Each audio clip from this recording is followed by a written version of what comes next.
დარღვევების ზუგდიდში რამდენიმე უბნის საკონტროლო ბიულეტენებზე ბეჭედი არ იყო დასმული საოლქო კომისიაში შევიდა დაულუქავი ოქმი. უბნების უმეტესობაზე კი ამომრჩევლების და ჩაგდებული ბიულეტენების უმეტესობა ერთმანეთს არ ემთხვეოდა. 65 საუბნო კომისიის ოქმი მმართველი პარტიის სასარგებლოდ იყო გადაკეთებული და 15 ხმის ნაცვლად 315 ეწერა. რაც შეეხება შედეგებს, წინასწარი მონაცემებით ზუგდიდში ნაციონალური მოძრაობა და მისი მაჟორიტარობის კანდიდატი როლანდ ახალაია ლიდერობს. ნაციონალურ მოძრაობას აქვს აღებული 22.928 ხმა და რაც შეადგენს 51.58%. კოალიცია ქართული ოცნება 17.989 ხმა, რაც არის 40.57%.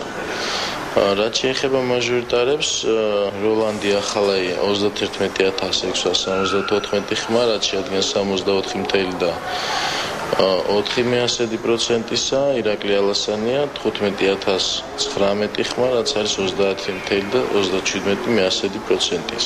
უბნებზე არის შემოსული ძირითადად საჭიროები, ჩვენ მაგასაც ვამუშავებთ. ვიღებთ სათანადო ზომებს, ოლქშიც არის შემოსული რამოდენიმე საჩივარი.